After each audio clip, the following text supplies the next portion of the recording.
Hello and good morning. Happy Wednesday to all y'all out there. I am Pico de Guile, and I almost want to go back to that waiting screen so we could finish out the cave music, some of the best NES music that there is right there. And unfortunately, this speedrun demonstration of Rygar is going to skip that fantastic music. So thank you for all the good luck out there, guys. So what I'm going to do for you this Wednesday is we're going to speed run two arcade ports to the NES.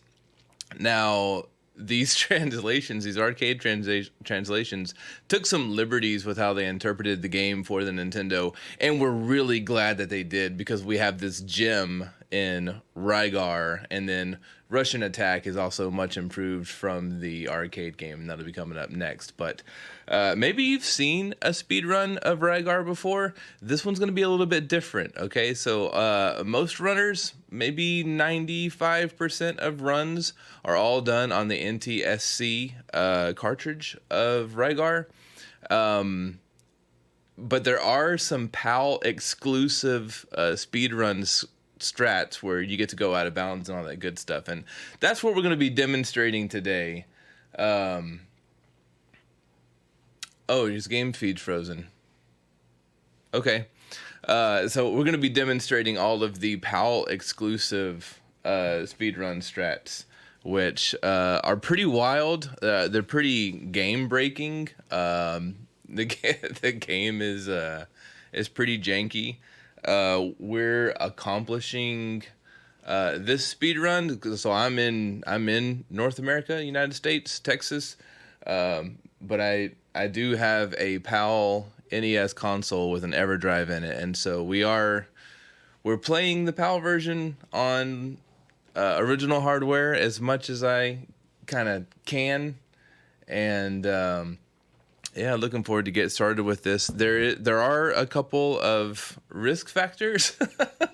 It is very possible that we get all the way to the end of the game, all the way to the final boss, and then we soft lock. It's possible to soft lock the game and totally not complete the run. So we're gonna hope that doesn't happen. And looks like it's fixed now. Gameplay screen is fixed now. And let's get into some dadgum Rygar. Timer begins as soon as our character shows up. Mr. Rygar himself. And that's going to be here in just a second. Here we go.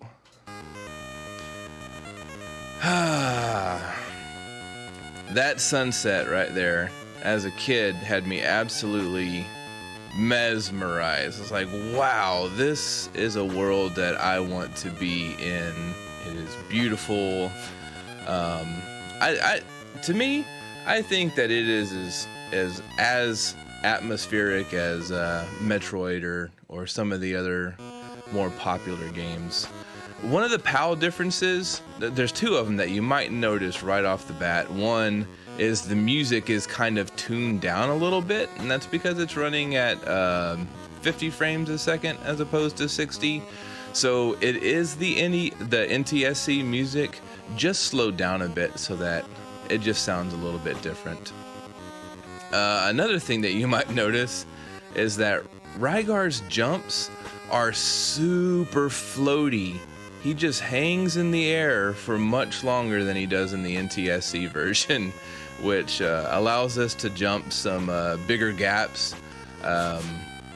If you were to wander through the land of Garlaws, where this game changes perspective and you go to an overhead view, you can actually jump those canyon gaps. I know we all tried as kids with the the NTSC version and was very saddened that we couldn't do it, but you actually can in this version.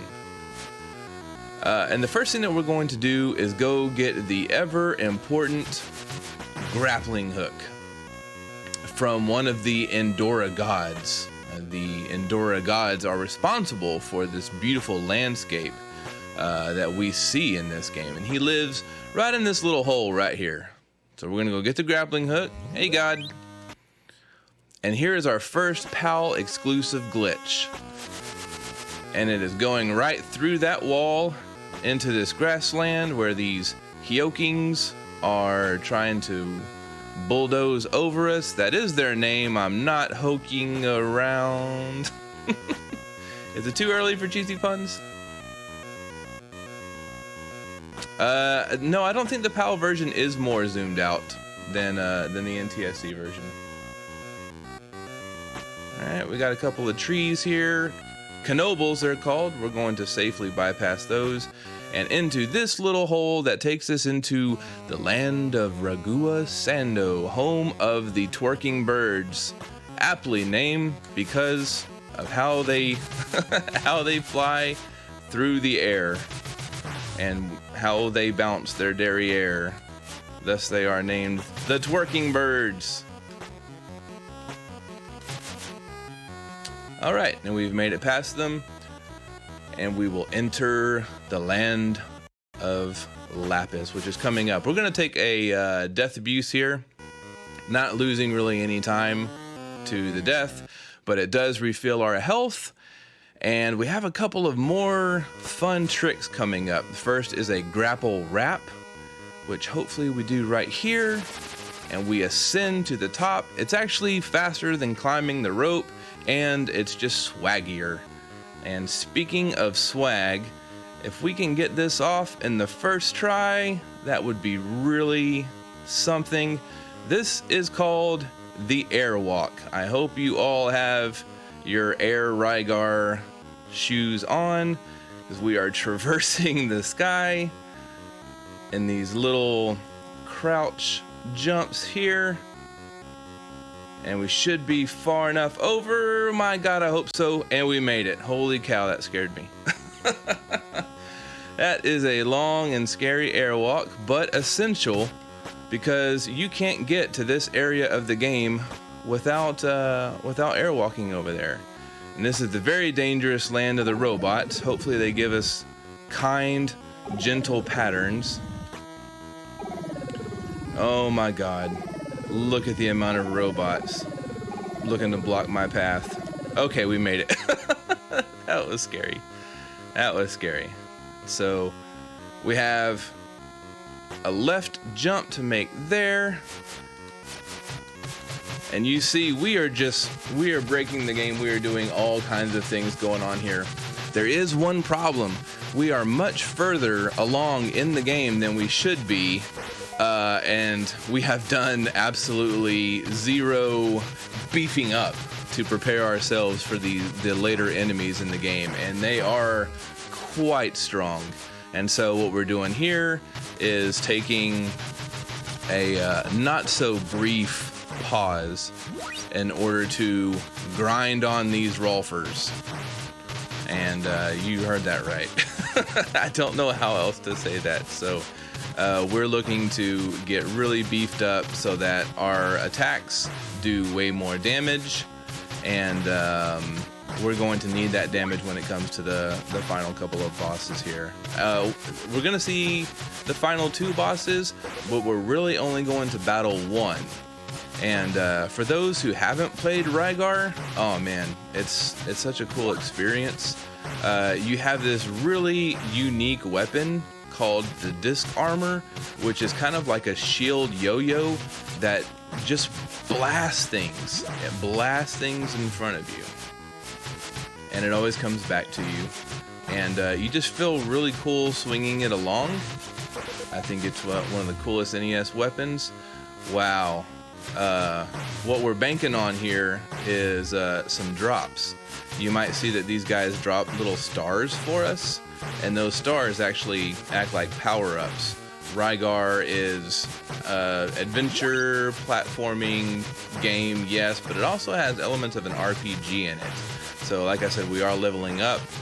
There are magical spells that we can cast, and we're gonna want one of them here shortly.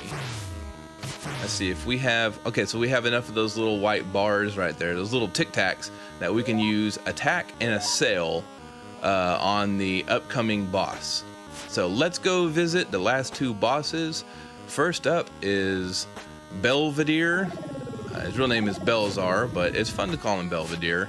And we're going to bounce right over his head. And hopefully he plays nice with us. Otherwise, this can get real sticky. Okay, he did not play nice with us.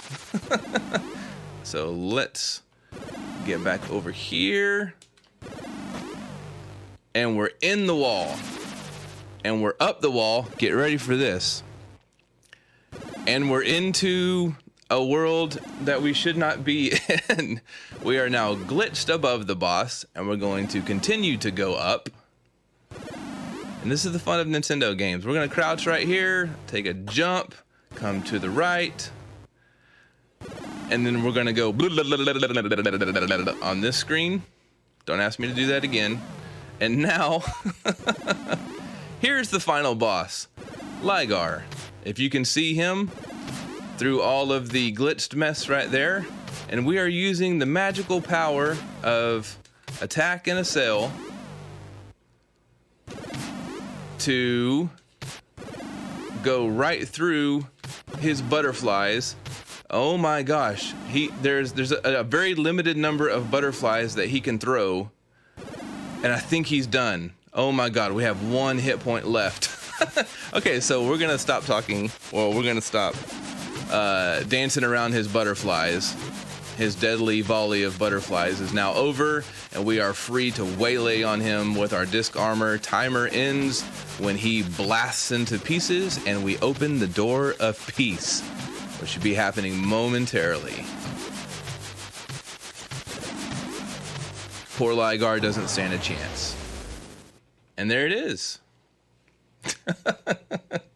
Through accessing the glitched screen, we have defeated Rygar, the evil influence over the land of Argol. We've opened the door of peace. Look at that screen. If that doesn't say peace and hope and tranquility, I don't know what it is. Have you ever seen anything more beautiful on the NES? The Peaceful Dove. You probably have, but it's still fun to look at. It's still fun to watch. Thank you guys for the GGs. We have opened the doors of peace together, and I guess I will be right back to play a game with a little bit more violence in Russian Attack. So yeah, I will see y'all shortly.